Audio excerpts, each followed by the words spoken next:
have babies? Good morning, sir. Good morning. Welcome back to Sage and Stone Homestead. My name is Heather. We have not had baby bunnies born for quite some time. We do not breed our rabbits over the hot months of the summer just because it's really hard on their bodies. We just want them to focus on staying cool. And so it's bunny time again. I have 3 does due today. I think only one of them is a first-time mom. And I want to make sure that everything is going okay. It's a little chilly. That is the first-time mom bunny. It looks like she might be using her nest box as a litter box, which sometimes they do, and that is not ideal, but first-time moms tend to not know. It looks like she has dug a little nest in the back of this box, but she hasn't given birth yet, so no babies in this box. Okay, mama, watch out. I'm pretty excited about the births today because we bred some of our Californians who are white to some of our pretty bunnies who are not, to try to see if we can get some color along with some better growth rate. We used to grow just kind of whatever rabbits we could for meat and figured out pretty quickly that it really wasn't worth it. They would take like 4 to 5 months to get to 5 pounds, which is our butchering weight. And they would eat so much food in the process. They were just very expensive. So the meat specific breeds that we bought grew really fast on far less feed. So feed conversion is super valuable when it comes to raising meat. Good morning, girls. How's the hay? I know I didn't give you your favorite hay. We've got to alternate. I still have quite a bit of this stemmy hay that we purchased earlier in the year. It was spring hay that took a long time to get cut because we had such a wet spring, and you can't really cut hay when it's super wet because you can't bale it wet, it will get moldy. So that hay it's okay, it's just not awesome. I'm trying to go through it, so I'm feeding it to them every other day, and they're basically just wasting it onto the ground, which I guess is fine. Good morning! Do you guys want to come out and play? Yeah. Oh. Whoops! Come on out. There they go. We're gonna check on some of the bunnies. Yes. Jumper, very classically, just sitting in her nest box. Beto is not due for another couple of days. It's kind of dark in here. There we go, we got the light turned on, and it looks like Delilah hasn't given birth yet. Just got a nice nest back here. Nobody home. Watch out, ma'am. You guys hear Chloe? We need to get Chloe a snack.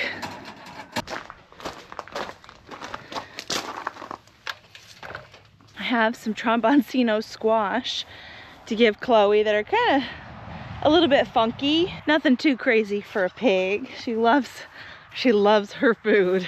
So just because we don't have baby bunnies right now does not mean we're not going to have baby bunnies. Rabbits have a 31-day gestation, and I don't really call it quits on hoping for babies till about day 34. Due dates are just an estimate, but I will say rabbits are probably some of the most reliable with their gestation. Good morning, Chloe. Would you like a treat? This is a big one.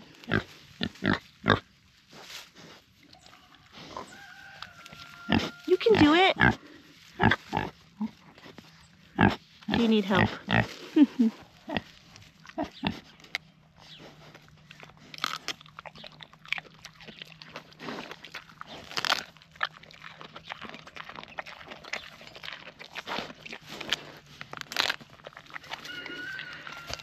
You know, when we picked up Chloe and I said that she kind of smelled like maple syrup, she does again.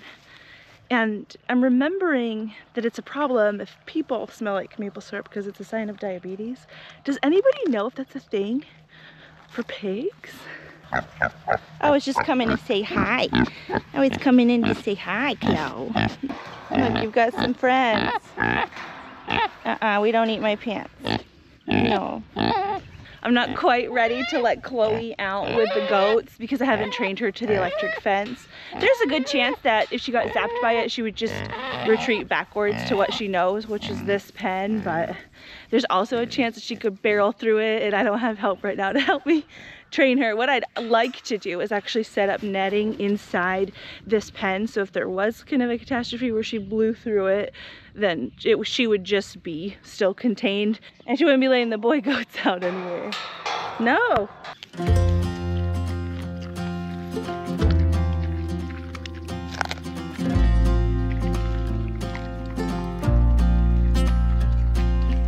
No. No. No, sir. No. I know. Do you guys want some of the good hay? I fed good hay inside the barn yesterday and cruddy hay outside. This is the good hay. It's not great or anything, but this is the better hay that I have.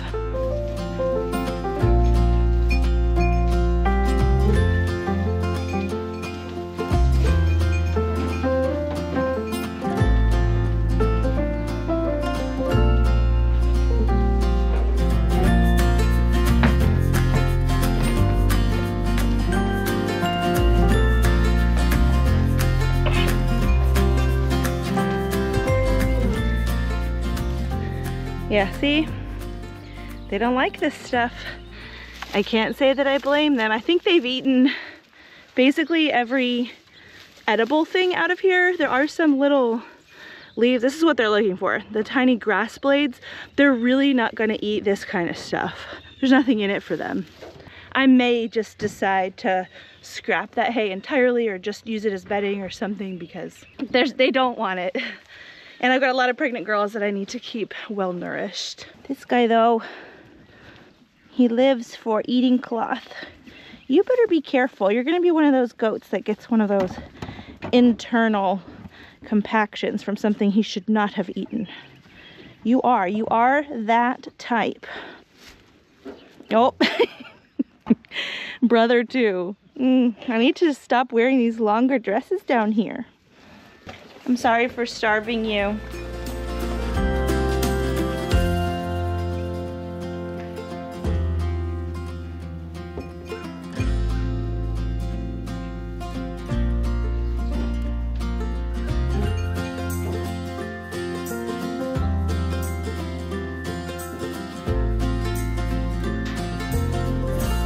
I've actually thought about letting the girl goats out here temporarily, maybe for a day or so, to take advantage of some of this amazing grass that we've grown for the winter. Now, ideally, we keep this long enough to where it can shade out some of the buttercup that we tend to get in the springtime, but it's so lush right now. I feel like they could at least get a day off of it without taking it down too badly. This interesting patch actually fell from some hay that we fed last year. I had fed through the fence here, and I don't know exactly what this is. Probably some kind of turnip or something. We buy our hay from local Amish farms, and they will often put things like turnips in their forage mixes. But isn't that funny? You don't need to water your garden. It's going to rain later. Colby's following you. 3 out of my 4 kids have planted a fall garden. They have some radishes coming up. You can barely see them, but there's some carrots here and some peas. We've purchased them their own set of snakes to help keep the birds away, and it's working. Actually, today is the first day of rifle season for deer, and Levi is out in his tree stand. He's got a ladder set up over the fence right there. I haven't heard any gunshots today. I think he's coming in like 20 minutes. This one's doing the best. Yeah, that's a pea. He's ready to just boom. Is it gonna grow up to here? Yeah, when it gets big enough, you'll just kind of gently bend it back towards the trellis and it'll grab onto it. Looks like the boy goats really aren't eating much of this hay either. They had been doing better with it. I had attempted to try to feed loose mineral out to my boy goats again. They've got some inside one of their houses underneath cover, and this one I put out just so I could monitor it a little bit better, but it hasn't rained. It's still really soaked up some moisture. I'm pulling it in because I know it's gonna rain, but they tend to not eat loose mineral, my boy goats. They have mineral blocks, and over the winter I'll feed like a protein pail that also has minerals in it. Put this in here in front of the dehumidifier. See if that helps. Good morning, Monty. Good morning. Good morning. So we've gotten probably about 2.5 inches of rain since yesterday, and I do see some evidence in this cage that Mama has pulled some fur. So this is our first time Mom in here. She's being protective, which is excellent. I do want to make sure that we don't have any dead babies in the nest, so I'm going to grab this nest. It is a very common misconception that if you touch the babies, Mama will abandon them. It is not true.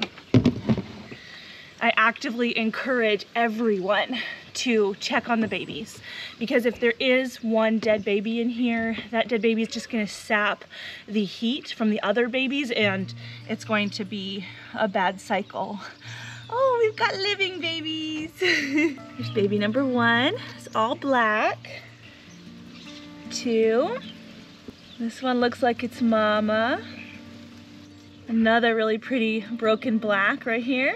These lighter ones, it's a little bit hard to see, but these ones are probably going to be the broken reds or broken tans. This one even might be tricolor, because I'm seeing some darker little bits of skin. This cat is climbing me. Look at him. Listen, sir, you cannot have these bunnies. How many was that? 1, 2, 3, 4, 5, 6. Yes, do you see the bunnies? Yeah, see, this one's a very clear broken red. You can see that coloring there. 7. And then number 8 is another dark one. 8 living babies, none dead. Very great. Okay. Okay, can you hear them squeaking?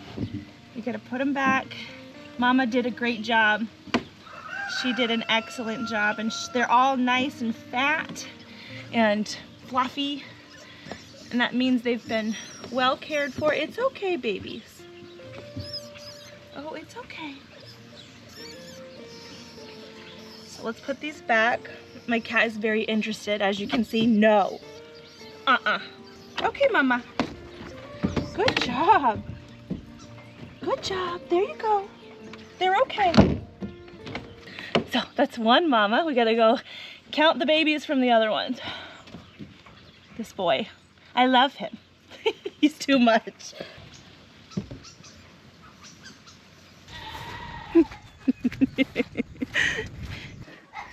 Good morning, kitties. Oh, did you not give birth? Hey, Jumper.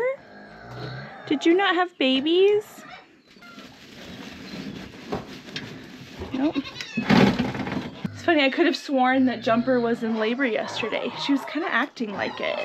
She's getting in and out of her nest a lot and turning around and kind of contorting her body a little bit to make me think that she was in labor. Nothing yet. Okay, we've got something over here, and this is important for you guys to see, even though it is a little bit sad, okay? See that baby there? This baby is gone. This baby is gone. This one's gone. We do have a living baby right here. This one looks like a frosty kit. I'll explain what that is in a little bit. Yep. And that one does too.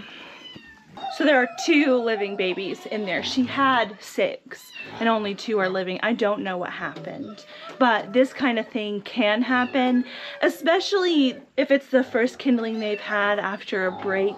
It seems like there's a little bit of a rough start sometimes. This is not super uncommon, and it is pretty sad. Now these babies are quite cold.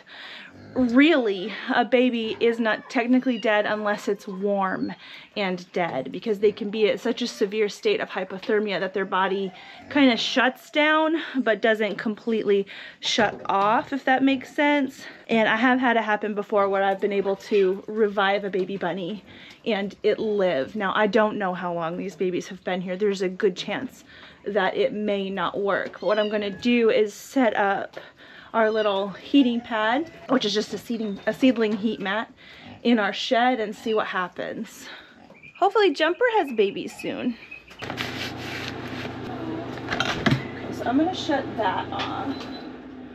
Yeah, so. Are they alive? I don't think so, not these ones. But remember, they're not dead unless they're warm and dead, because they could just be very hypothermic. So I'm going to put them in here on the heat mat, and then we get to check on them later and see if any of them are moving, okay? Who was it? This was Delilah. These are purebred Californians. Monty wants to come in. I bet Monty wants to come in.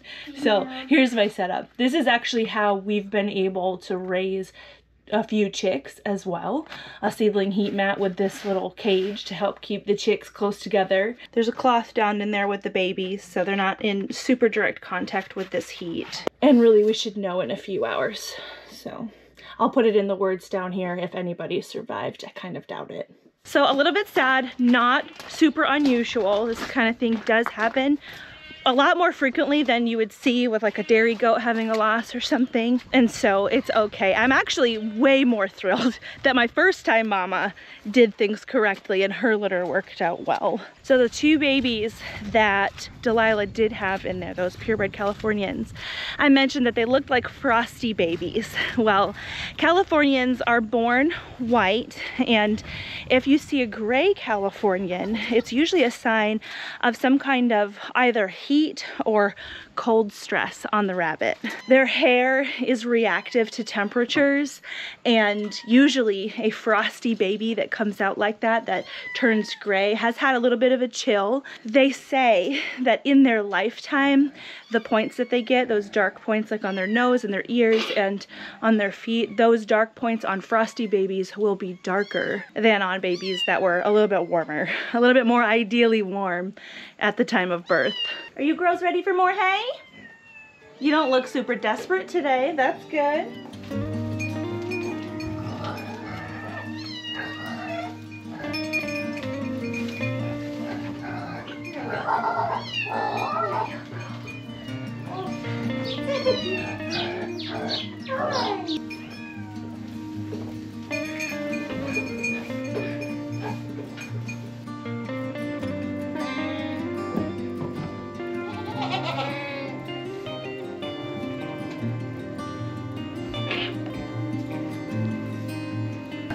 Girl.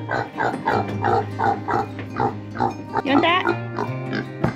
So much crunching going on in this barn. So much crunching.